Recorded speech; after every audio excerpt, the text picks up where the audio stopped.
Seriously?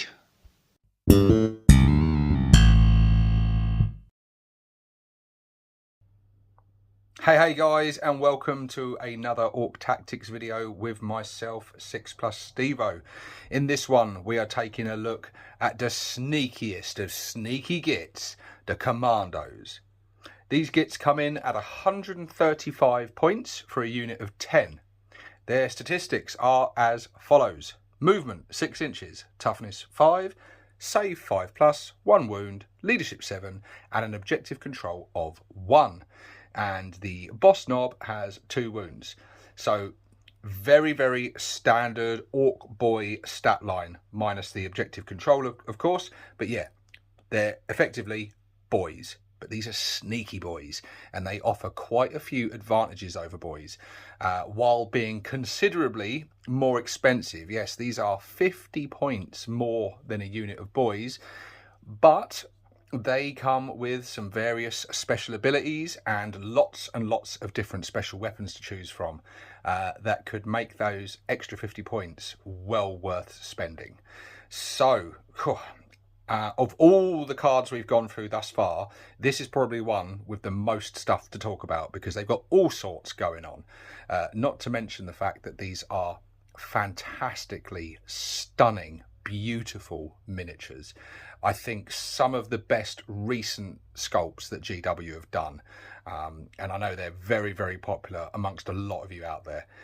They really are fantastic looking miniatures. But where do we start with these guys? I tell you what, we'll do it a little bit different from usual, because there's just so much going on there. We need to start from this side.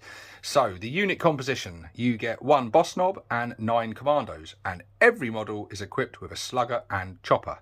Nice and simple, but we have a lot of options to play around with. First of all, the boss knob, he can replace his chopper with a big chopper or a power claw. And although choppers are very nice weapons in this edition, I think you'd be crazy not to do that. Big choppers are awesome, power claws are awesome.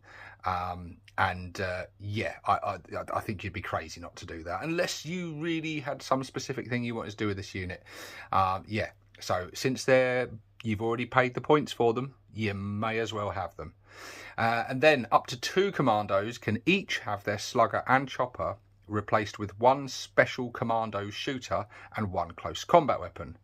Another commando can replace with a breacher ram, another one can have a burner, another one can have a rocket. The unit can be equipped with a bomb squig and a distraction grot. And again, you've paid the points, you may as well have them, because they do some pretty cool stuff, as we shall see. Now, so we'll start with the abilities. Sneaky surprise: enemy units cannot use the fire overwatch stratagem to shoot at this unit. Well, that's lovely, because Overwatch is no friend of Orcs. I've been on the receiving end of it, especially when playing against Tau. Oh, that hurts. That hurts a lot. Yeah, so being able to move around the table, being able to charge in without having to worry about any kind of Overwatch, particularly for quite a fragile unit as this. You know, they don't only have that 5+ save. Yeah, they got the toughness 5. You know, Orcs are pretty hardy, but against some sustained fire, they're going to go down pretty easy. So the fact that you can just charge in and move around the table without that worry is really nice, especially the first time your opponent attempts to do it, not realizing, if they haven't played against commandos before, and they're like, right, I'm going to overwatch that unit, and you're like, I don't think you are. I don't think you are at all. That's really going to spoil their day and put a massive smile on your face, you sneaky git. War gear abilities: the distraction grot.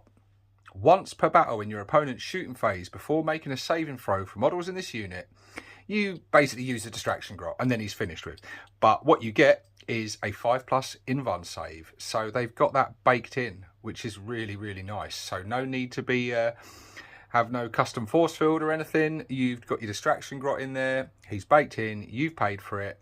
Once per game you get to use that, so when they do come under fire, you've got that lovely 5+ invuln save to back up on, which is, it's a really nice ability, and if you use that at the right time, that's going to be good. The bomb squig: once per battle, after this unit ends a normal move, select 1 enemy unit within 12 inches of this unit Roll 1d6. On a 2+, the enemy unit suffers D3 mortal wounds. So again, once per game, they've got that chance to throw out D3 mortal wounds. And unless you roll that dreaded 1, you're going to be laughing. And your opponent's going to be crying. So yeah, they've got... I think this is where a lot of the points come in, why they're so much more expensive than boys, is because they've got some really, really nice extra rules there. For like boys to get a 5+ invuln save, they're going to have to be like have a big mech with a KFF in the unit, which is going to bump their points up and everything. These guys come with it baked in. The fact that they've got the ability to throw out some mortal wounds is really, really nice. And just the fact that all game they cannot be overwatched is really, really good. So weapons wise, all these special weapons they've got the burner, which ignores cover and is a torrent weapon, so automatically hits with D6 attacks, strength 4, no AP, 1 damage. It's a nice weapon.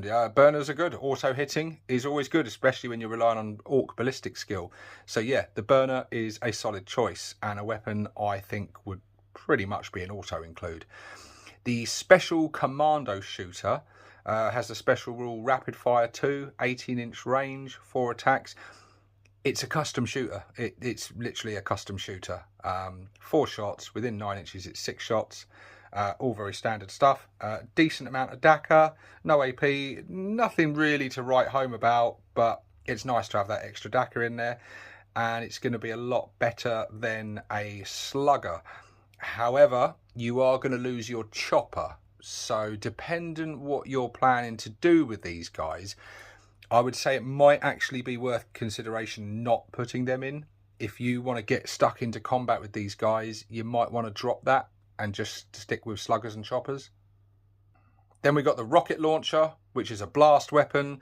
We've gone over rockets quite a lot already, but they're 24-inch range, D3 attacks, strength 9, AP -2 with a flat 3 damage. Even if you are going for a melee unit, I think it's always worth throwing a rocket launcher in there because they're just that damn good. And it's nice to have that to target vehicles and put the hurt on them. We've got the slugger. I'm not going to go over the stats of the slugger. You all know what that is by now. So yeah, they've got some really nice shooting weapons, some nice variety in there. And then they get even more choice with the melee weapons. As we said earlier, we've got the big chopper and the power claw for the boss knob. I think you'd be mad not to go for one of them. We've got your close combat weapons and choppers for the boys. And then we've got the breacher ram, which is an option. You replace your slugger and chopper with a breacher ram, and it's basically a power claw with 1 less attack. Otherwise, the stats are exactly the same. And I'm a bit meh about that. I mean, don't get me wrong, it's worth having, definitely, especially if you're going to get stuck into melee, because it's basically just giving you, along with the boss knob, who gets 3 power claw attacks, this is basically adding another 2 power claw attacks, so you're getting 5 of them. So it's worth taking. I just think, from a sort of a fluff sort of standpoint, it's a bit bland. I thought they would have done something a bit more interesting with it than that. I don't know what they could have done with it. Some sort of special rule or something in there that would, I don't know, perhaps cause like a, I don't know, sort of shock them in some way, or do, I don't know, just something a little different. Maybe sort of force a battle shock test or something. I think it's just a bit boring, really. The fact that it's basically a power claw with 1 less attack. Albeit power claw stats on one of your regular boys, so it really is upping the damage potential of this unit. So I think it's worth taking. I just think they could have done something a little bit more fun and fluffy with it. So there you go. There's Kommandos. But what do we add to Kommandos? Well, we've only got one option, and that is this fella. Good old Boss Snickrot. Again, an absolutely beautiful miniature. So what does he do to the unit? Well, he buffs them up to become the Red Skull Kommandos. While this model is leading a unit, models in that unit have the benefit of cover. Now, that's not quite as good as it was before, because Kommandos used to get, like, when they were in cover, they had extra +1 or something. They were, when they were in cover, they were like, they made extra use of that cover. So this doesn't do that anymore, because the Kommandos don't have that ability anymore, but always counting as being in cover, really, really nice. It's going to make them just that little bit more resilient. Basically, they're getting a 4+ save, so really tidy. Obviously, against flamers and things like that ignore cover, it won't be of any use, but it's definitely going to help their survivability. But what the ability that he adds to them that is really, really cool is the Cunning Infiltrator ability. You can use this once per battle, and it is basically the jump without any risk. The weird boy can obviously do the jump and everything, but yeah, this is it is fantastic. That you can basically remove them off the table, put them back on the table, 9 inches away from enemy models, bringing all those nasty weapons into range. And the fact that you can do that without the worry of Overwatch, because obviously if you do the jump or anything like that, you've got to worry that, you know, on that turn when they deep strike, they can, you know, bring Overwatching on you. You don't have to worry about that with these guys. So are they worth the points? In my mind, yes, they are. They're a bit of a glass hammer. They're fragile. If you're careless with them, they will get wiped out quite easily. But if you get them to where they're needed, going against the target you want them to target, they're going to cause some nice damage. And they've got a nice bit of versatility in there as well. They've got all different kinds of weapons to deal with all kinds of different threats. And they've got some lovely special rules. I think they're going to be a really fun unit to use. They look great on the tabletop. And I think, yeah, I think they're fantastic. I really, really like Kommandos.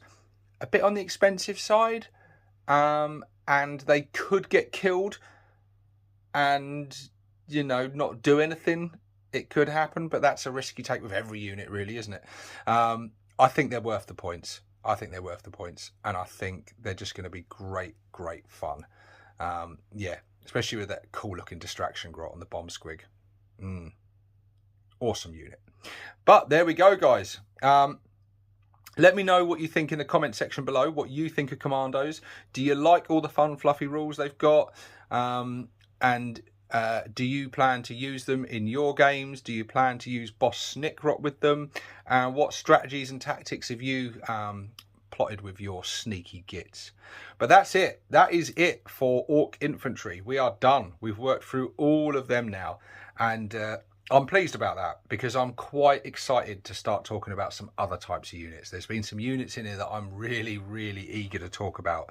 So from now on, now we're done with infantry, the next category, genre of category, we'll go category. The next category of units I'm going to be looking at is vehicles. So that's going to be going on for quite a long time. I am including in that all transports, bikes and things like that. So we're going to go against, I might not include bikes. I might sort of do like a cavalry type unit, which I think would include bikes and stuff. I don't know. We'll see. But for now, we're going to go with vehicles. And the first vehicle, I can think of none better to start with because I've got quite a lot to say on it. Is the truck. So yeah, look forward to that one, guys. That'll be coming up next. But for now, this is 6+ Stevo signing out.